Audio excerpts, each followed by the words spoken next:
This is it. This is the season finale of season 1 of Hipster Wall Stuff. We have it here in this Austin Airbnb. You'll notice the utterly ironic ceiling switch.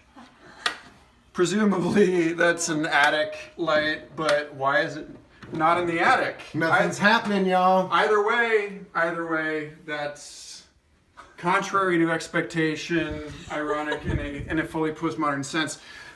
Here we have what William Irwin Thompson, historian, would talk about. Told ya. In reference to the Crystal Palace of the London Exhibition.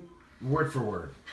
1852, we have the miniaturization of nature inside the glass cage, as contemporary author Nicholas Carr would say. The glass cage of automation. This is us, much as Blade Runner 2049 takes the human romance and completely digitizes it and repackages it as a commoditized object of the Neander Wallace Corporation. Killing. We have nature here, the Paleolithic human surround, our fractal environments, this botany, represented as a sort of miniaturized and contained object, granted new life through its dead and preserved remains, in allusion to the 19th century Cabinet of Curiosities, which is the foundation, as we were discussing earlier, of the Modern Natural History Museum. Then again, what Natural History Museum is complete without its anthropological wing? And so here we have the origins of modern digital philosophy as espoused to the ancient and archaic technique of the loom and weave. Here we have the black and white tasseled thing, which is, we could talk about this as an allusion to the modern embroidery of spectacle upon all attention economic bids at our attention.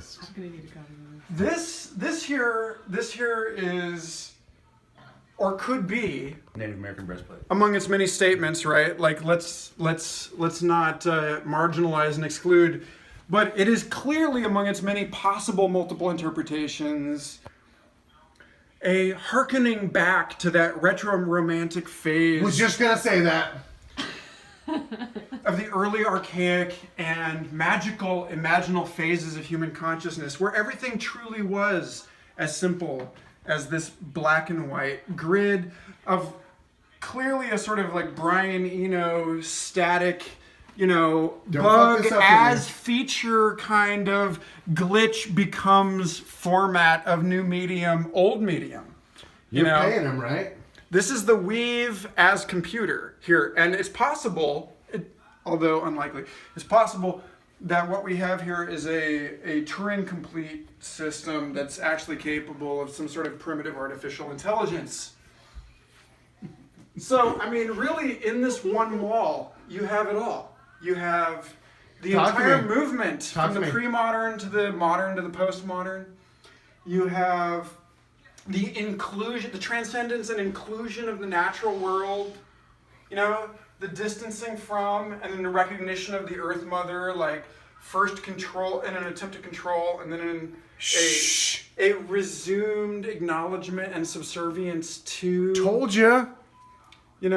That this really contains all of it, and to have this seemingly meaningless switch at the top of it is almost a statement about the convergence of mystical revelation and scientific inquiry, as to say, as Kevin Kelly did, that every question asked reveals two questions new to our discovery. And so what we really have is an exponential growth of the gap between what we know and what we know that we don't know, right?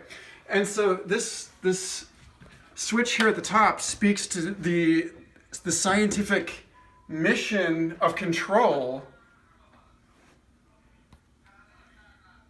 being like obviated into the mystery that is the goal of all discovery.